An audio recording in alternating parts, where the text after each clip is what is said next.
dua kali di kandangnya sendiri. Australia pernah kita kalahkan juga, dan saya sangat Ivandi dan kawan-kawan akan mengalahkan mereka. Dan kita akan masuk ke kelas dunia. Bapak juga gemar bermain sepak bola? Oh, senang sekali, senang sekali. Saya kecil main sepak bola di kampung biasa. Kalau di kampung Mas Andrew main sepak bola kan rutin gitu ya. Dan kemudian ketika SMA saya juga main bola. Prestasi olahraga yang pernah Bapak raih apa Pak Hatta, bisa cerita nggak? Saya pemain juara tingkat RW pingpong, juara tingkat SMP. Bulu tangkis, badminton, ya. Kemudian hampir semua sepak bola saya ikuti. Saya juga sekarang karena usia kan senang juga main sekali-sekali main golf. Tapi yang paling rutin saya adalah treadmill. Kita boleh sambil treadmill, Pak? Saya mau nanya juga, kira-kira menurut Pak Hatta siapa pemain favorit Bapak, baik itu di Indonesia dan juga internasional? Untuk sepak bola. Kalau sepak bola saya menyenangi ya tentu yang usia under 19 ya, Pak, ya? Ya, under 90 itu udah favorit saya sekarang, seperti Avenimas, Maldini. Itu adalah pemain-pemain harapan kita. Dan mereka betul-betul konsisten dan sangat artinya spirit ya, nasionalismenya tinggi sekali. Saya senang anak-anak muda itu. Kalau saya perdengarkan Bapak bisa bulu tangkis, bisa sepak bola, bahkan tenis meja juga bisa. Pantesan Bapak juga bisa rangkap jabatan, Pak, sebagai menteri dan juga sebagai ketua umum partai, Pak. Iya, saya kira itu tugas ya. Tapi kawan-kawan wartawan biasanya Mas Andrew sudah hafal dengan saya.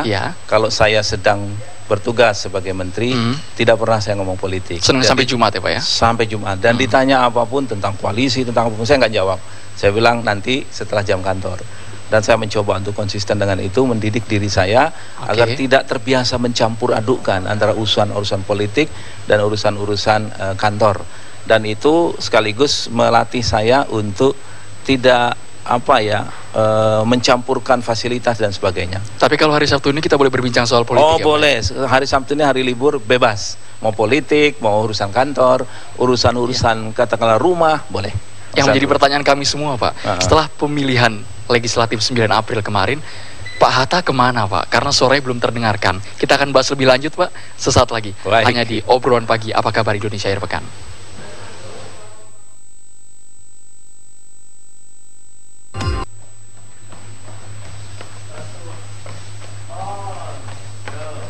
Dalam satu minggu berapa kali, Pak, biasa treadmill Pak Hatta? Minimum saya 3-4 kali satu minggu. Rutin. Kalau Sabtu saya biasanya kalau tidak olahraga pagi keluar, saya habiskan waktu di treadmill. Bagaimana cara Pak Hatta membagi waktu, Pak? Karena kami sebagai awak media biasanya sudah ketemu Pak Hatta di kantor jam 7 pagi. Iya. Saya biasanya sholat subuh bersama istri. Selesai sholat subuh itu waktunya panjang kan, Mas Andrew? Bayangkan jam sholat subuh paling lambat 4:30 saya sudah sholat subuh, kemudian mandi, saya 5:30 sudah siap. Sarapan sama istri, biasanya kalau nggak nasi goreng, ya nasi uduk. ini apa? Nasi goreng ya, Pak, pilihan menu pagi ya. Biasanya nasi goreng. Kalau nggak nasi goreng, ya ada roti. Tapi saya mungkin dari kecil suka nasi ya, jadi saya senang nasi goreng pagi-pagi. Nggak banyak, walaupun nggak banyak. Orang Indonesia asli ya, Pak? Asli Indonesia ini. Kalau makan yang lain rasanya belum makan gitu. Belum afdol. Pak Hatta, melanjutkan pertanyaan saya tadi terkait suara Bapak setelah pemilihan legislatif kemana, Pak? Karena berdasarkan hasil quick count, PAN 7,7%. Iya, saya mengikuti quick count di televisi dengan rasa cemas dan deg-degan.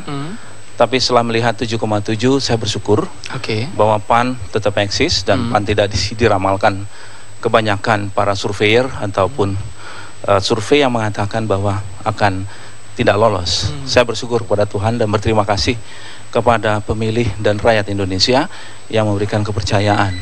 Dan 7,7 itu cukup baik. Lalu saya setelah itu melakukan komunikasi kepada seluruh DPW-DPW di Indonesia dan para caleg-caleg untuk mengikuti perhitungan real count-nya. Karena itu sangat penting. Tapi tidak ada komentar di media loh Pak. Saya tidak berkomentar memang. Dan saya lebih banyak bekerja, ya mengikuti perkembangan dari dapil ke dapil. Dan saat saya sekarang untuk mulai berkomunikasi politik sudah, tapi tidak gaduh saya. Tidak banyak expose, tapi intens komunikasinya dengan kawan-kawan partai politik. Dan saya kira minggu-minggu depan ini adalah saatnya untuk memberikan statement kemana kita berkoalisi. Oke, Pak Hatta tadi mengatakan tidak gaduh. Berarti yang lain dalam posisi gaduh apa Pak? Ketua umum partai yang lain? Saya tidak ingin mengatakan yang lain gaduh, tapi mungkin lebih banyak expose-nya. Ya, saya lebih senang bekerja di belakang, tapi tentu perlu juga expose karena masyarakat kita kan ingin tahu juga ini kemana nih PAN, kemana nih Pak Hatta nih. Dan itu ada saatnya, saya kira saatnya minggu-minggu depan ini setelah hasil kerja kita sampaikan kepada publik, ini loh PAN posisinya seperti ini, kita ingin berkoalisi dengan kawan-kawan partai ini, dan posisi saya adalah misalkan mencapreskan atau mencawapreskan. Ini penting biar masyarakat kita tahu kemana kira-kira PAN dan saya ke depan ini. Pak Hatta, dalam 2 pekan ini kita juga ada yang muncul di permukaan terkait dengan Majelis Pertimbangan PAN, Pak Amin Rais yang mengatakan akan membentuk Koalisi Indonesia Raya. Iya, sebetulnya gagasan Pak Amin itu Koalisi Indonesia Raya itu koalisi besar. Tidak membedakan dari basis partai yang berbasis Islam ataupun partai nasionalis, tapi suatu koalisi untuk membangun bangsa ini. Sebetulnya itu gagasannya. Kemudian ada dari ormas-ormas Islam juga ingin menyatukan partai-partai yang berbasis Islam. Bagi saya yang paling penting itu adalah sebetulnya adalah duduk sama-sama. Seluruh partai politik, 10 partai politik yang lolos maupun yang tidak lolos, mari kita duduk sama-sama, kita bicara dulu tentang bangsa ini. Jangan bicara soal who's get what, saya dapat apa kalau berkoalisi, menteri saya berapa, jangan itu. Tapi kita berpikir dulu bagaimana setelah pemerintahan Pak SBY 10 tahun menuntaskan, dan kemudian capaian-capaian kita sudah seperti ini, lalu kemana kita ke depan? Siapapun nanti presidennya kita dukung. Untuk Indonesia yang besar ini, yang diistilahkan Pak Amin itu Indonesia Raya. Jadi saya mendukung gagasan sebuah koalisi besar, tidak usah dibedakan apakah dia berbasis Islam atau berbasis nasionalis, tapi ada satu pemikiran besar tentang bangsa ini ke depan. Karena Mas Andrew, tantangan sangat berbeda sekarang ini Mas Andrew. Tantangan-tantangan yang dihadapi bangsa ini jauh berbeda. Jauh berbeda. Jauh berbeda. Seperti misalkan kita akan memasuki ASEAN Economic Community, ya masyarakat ASEAN. Kita juga akan menghadapi katakanlah APEC di 2020 dan banyak hal yang kita hadapi, dan sebuah tantangan dan sekaligus peluang bangsa ini untuk lebih maju lagi. Ya, saat ini komunikasi intens yang sudah dibina oleh PAN dengan partai-partai lain untuk mencari teman, apakah sudah sampai ke arah sana? Iya, jujur saya katakan saya sangat intens berkomunikasi dengan Gerindra, misalkan dengan Mas Prabowo cukup intens, dengan Demokrat tentu saja, dengan P3, dengan PKS, dengan PKB, dengan Muhaimin kami juga melakukan komunikasi. Hanya memang belum 100% bulat dalam satu koalisi, tapi pemahaman kami tentang Indonesia ke depan itu sama.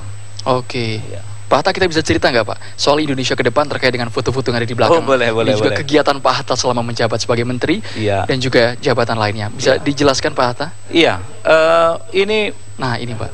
Kalau ini ketika saya orasi ilmiah, ketika mendapatkan penghargaan tertinggi dari alma mater saya, ITB. Iya. Kemudian ini ketika saya mendapat Ganghwa Medal, sebuah penghargaan tertinggi Korea Selatan. Ganghwa Medal itu seperti kalau kita tuh adikarya. Ya. Kemudian itu ketika saya mendapat honoris causa, doktor di bidang ekonomi. Ini ketika saya mendapat tokoh perubahan dari Republika. Ini ketika saya mendapat penghargaan Asia Society Award dari Amerika, yaitu presidennya. Ini Carta Policy Award. Ini ketika saya sidak. Masih ramai-ramai soal daging, ingat? Daging, Pak. Ya, naik harga daging menjadi kontroversi. Betul sekali. Ini dengan istri saya pada saat acara semacam award juga bersama Ibu Oke. Bersama Ibu. Ini salah satu foto bersama istri yang saya saling senangi. Saya ini lepas banget Pak, sumringah ketawanya. Betul, sehingga saya taruh di tengah-tengah dan refleksi dari betapa saya katakanlah sayang sama istri saya, mencintai istri saya. Luar biasa. Ya, ini pada waktu di Dewan, ini pada waktu senam. Ini ada Bima Arya, ada Menteri Kehutanan juga Pak. Betul, ini saya masih ingat, ini acara senam yang dilaksanakan oleh Kementerian Kehutanan bekerja sama dengan TNI. Sehingga saya ingat waktu itu ada senam di HI, di sekitar HI ini, itu tanam pohon. Jadi senam tanam pohon. Ini sepak bola. Jadi begitu saya mencintai sepak bola, banyak olahraga saya, tapi yang satu khusus ini saya pasang karena ini adalah salah satu kecintaan saya sepak bola. Pak Hatta mengenakan nomor 10. Nomor 10. Nomor 10 ini adalah kalau nggak playmaker dia biasanya striker. Ini pada waktu sidak, itu waktu panen. Ya. Ini sebetulnya sama dengan yang ini caranya. Ini juga pada waktu saya melihat tambak garam rakyat. Pak Hatta, dari sekian banyak foto ini yang paling menarik pemirsa bisa melihat. Nah, ini foto ketika Pak Hatta memandangi Ibu Oke Rajasa. Ini nih. Jadi kelihatan dari sini betapa cintanya seorang suami kepada istri Pak Hatta. Iya, memang saya selalu katakan bahwa saya tidak mungkin seperti ini kalau tidak ada ibu saya, tidak ada ayah saya, dan tidak ada istri yang selalu mendukung saya, ya, mendoakan saya, dan juga anak-anak, ya, dan sahabat-sahabat, teman-teman yang luar biasa. Gitu. Pak Hatta, nanti kita akan mengajak istri Pak Hatta, Ibu Oke Rajasa, untuk berbincang bersama kita di obrolan pagi Apa Kabar Indonesia Akhir Pekan. Saya juga punya permainan bersama Pak Hatta. Apa permainannya? Sesaat lagi. Saya masih bersama dengan Menteri Koordinator Bidang Perekonomian Pak Hatta Rajasa. Saya mau nanya Pak, selama Bapak menjabat sebagai Menteri Perekonomian, prestasi apa yang menurut Bapak bisa dibanggakan untuk Indonesia dan juga pro rakyat? Iya, sebagai Menko Perekonomian tentu saja saya dan kawan-kawan tentu kita membuat master plan percepatan dan perluasan pembangunan ekonomi Indonesia, dan sebuah master plan yang mempercepat ya dan memeratakan serta memperluas pembangunan ekonomi kita. Itu yang kemudian dalam waktu kurang dari 2 tahun investasinya 828 triliun.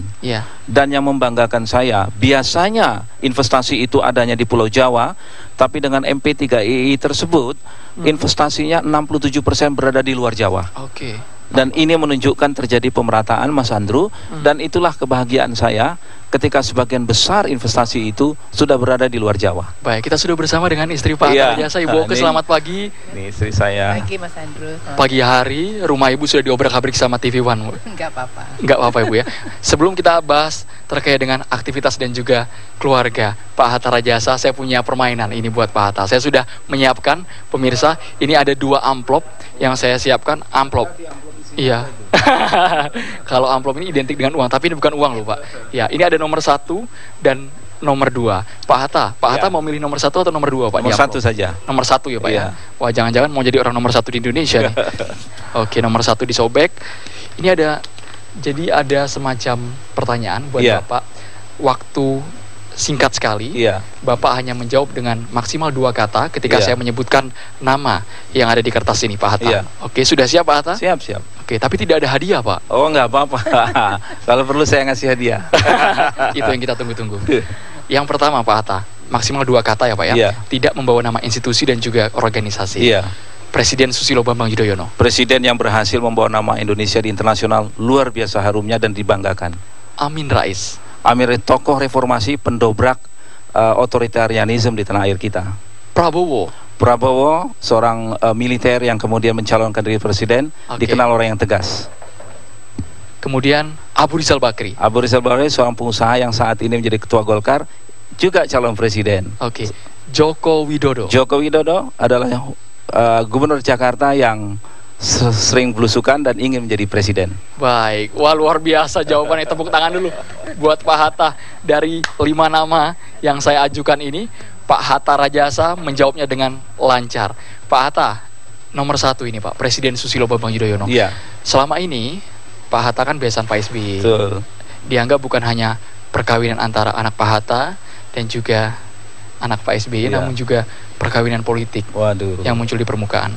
Itu saya sama sekali tidak setuju dan menolak dengan istilah perkawinan politik itu. Dan saya sudah tegaskan dalam beberapa kali wawancara saya bahwa kita tidak bisa mengatur ya love story-nya dua anak manusia. Betul-betul ini adalah kisah cinta antara anak saya Alia dan juga Ibas. Jadi tidak ada perkawinan politik itu. Dan zaman seperti ini mana ada anak muda yang mau ya dijodoh-jodohkan orang tuanya. Mereka memiliki kisahnya tersendiri. Bukan lagi Siti Nurbaya. Bukan. Jadi tidak pada tempatnya lagi saat ini. Baik, saya beralih ke Ibu Oke Rajasa. Selamat pagi, Bu Oke. Selamat pagi, Mas. Saya mau nanya, Bu Oke, di mata keluarga, di mata istri, bagaimana sosok Pak Hatta? Saya kenal Pak Hatta sejak sebelum menikah sampai sekarang. Beliau orangnya konsisten, tidak berubah, terutama soal kejujuran dan komitmen. Jujur apa, Bu? Jujur mencintai? Mengungkapkan, kalau nggak suka ya dia akan bilang caranya, tapi memang tidak seperti harus begini, nggak boleh gitu, tapi ada caranya dan sangat berkomitmen terhadap sesuatu. Kalau dia bilang iya, kalau dia bilang enggak. Oke, Pak Hatta. Dia kerjakan, kalau enggak. Belak-belakan juga ya, Bu ya? Agak hati-hati, saya mungkin lebih belak-belakan karena Pak Hatta orangnya lebih hati-hati, lebih lebih mengena, tetapi menyampaikannya tuh dengan caranya Pak Hatta sendirilah. Oke, gitu. Contohnya seperti apa, Bu? Bisa dipraktekin nggak, Bu? Kalau dia nggak suka sama anak-anak, gitu, tapi tidak bilang tidak boleh, gitu. Sebaiknya menurut Papa, bahasanya begitu, gitu. Jadi nggak bilang nggak boleh begini, nggak begitu, tapi sebaiknya begini, nggak boleh. Bukan nggak boleh. Kalau saya lebih bilang nggak boleh begini, nggak boleh begitu gitu. Kalau Pak Hatta nggak, menurut Papa begini, sebaiknya begini. Jadi ada peruluhnya yang membuat anak-anak kemudian oh iya ya kalau begitu ya gitu.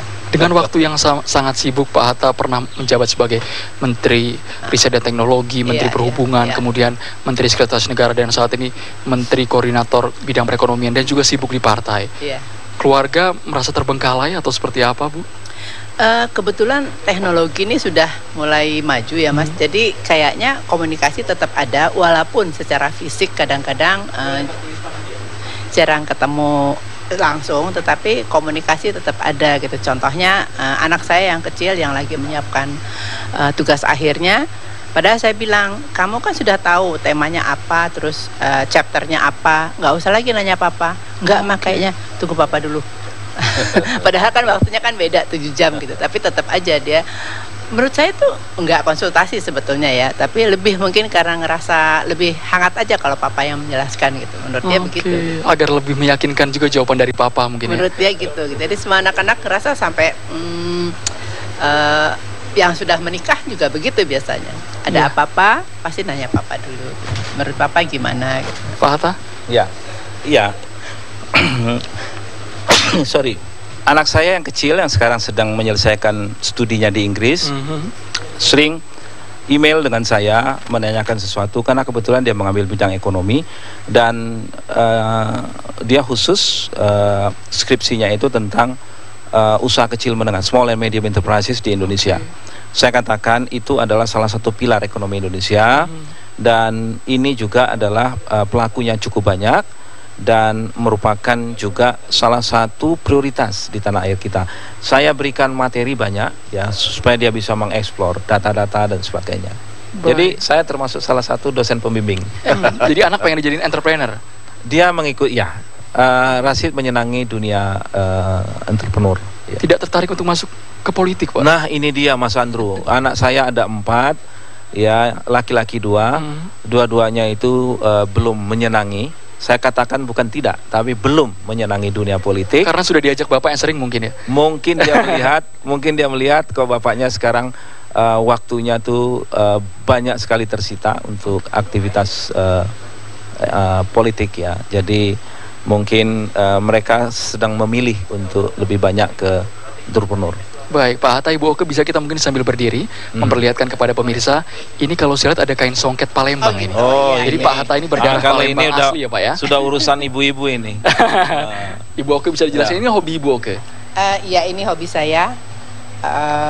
Ini dari almarhum ibu mertua saya, ibunya Pak Hatta. Jadi tapi ini saya nggak sempat pakai, teman adik-adik Hani, adik Bapak yang nomor tua dan paling kecil sempat pakai ini. Oke, kemudian yang bawahnya Bu? Ini juga songket Palembang yang juga sudah tua. Jadi saya suka nyimpan yang punya cerita gitu Mas. Tua. Ini dari turun temurun ini Mas Andrew. Iya. Mas Andrew ini juga dari Palembang, jadi tahu persis. Iya, ini dari saya nggak tahu usianya karena ini saya dapatnya dari ibu mertua. Jadi mungkin sudah lama sekali juga. Mungkin ibu juga udah dari yang sebelumnya kali gitu. Oke, Ibu. Oke, emang hobi mengoleksi songket ya, Bu. Dari sekian banyak songket yang paling tua, bisa dijelaskan usia berapa mungkin Bu kain songketnya? Kalau usia saya lihat ini juga udah tua banget Mas. Nah, cuman ini juga kain Palembang, tapi namanya juga warnanya ini kan khas gitu. Dia tekniknya jumputan. Jadi Palembang itu tidak hanya songket, tapi juga ada teknik yang lain yang ini ada pengaruh Indianya gitu. Kalau di Palembang namanya motif ini jando berais katanya tuh gitu. Jando berais katanya gitu. Jadi ini juga saya suka yang punya cerita. Tadi yang saya bilang ini pengaruh Cina, kalau ini pengaruh India. Ada sejarahnya ya. Kalau aktivitas sehari-hari Bu Oke Rajasa sendiri Bu? Ya selain aktivitas sosial tentunya sekarang ada cucu, jadi mau 2 insya Allah. Jadi saya lagi senang memperhatikan masalah anak-anak dan tumbuh kembang anak-anak. Ketua Cita Tenun, jadi lebih banyak menekuni tenun di tanah air kita. Baik. Iya. Bu Oke mendukung nggak kalau Pak Hatta seandainya maju menjadi calon presiden Republik Indonesia? Saya rasa sejak Pak Hatta memilih ke dunia politik sebelumnya itu juga bagian semua dukungan kami. Apapun kami percaya Pak Hatta pasti memilih yang terbaik tentunya buat agama, bangsa, keluarga dan Indonesia khususnya. Jadi kita pasti dukung. Nama Pak Hatta digadang-gadangkan maju menjadi capres Pak Hatta. Iya, kami sedang melakukan komunikasi intens ya untuk berkoalisi. Jadi dalam waktu dekat ini saya akan declare Mas Andrew, saya nanti menjadi capres atau cawapres ini akan kita putuskan dalam waktu dekat ini. Oke. Kemudian standarisasi partai seperti apa yang PAN harapkan? Iya tentu pertama tadi saya sudah mengatakan Mas Andrew adalah partai itu yang pertama kita jangan melakukan koalisi transaksional. Karena tidak akan langgeng dan biasanya itu suka ada gangguan di jalan. Tapi lebih bagus kita membicarakan tentang Indonesia kini dan ke depan. Apa yang akan kita kerjakan, bagaimana kesejahteraan, bagaimana kita mengurangi kemiskinan, bagaimana menghadapi tantangan masa depan, bagaimana memasuki globalisasi. Ini yang lebih banyak saya diskusikan dengan kawan-kawan. Kalau itu kita sudah sama, maka itu menjadi sebuah platform, buat suatu landas pijak yang kuat yang bisa kemudian kita melangkah ke depan. Dan saya yakin itu akan menjadi kuat. Partai apapun kalau sudah begitu sama saja. Baik, terima kasih banyak Pak Hatta Rajasa, Ibu Oke Rajasa, terima kasih sudah bergabung di obrolan pagi Apa Kabar Indonesia akhir pekan. Paling tidak ada sebuah gambaran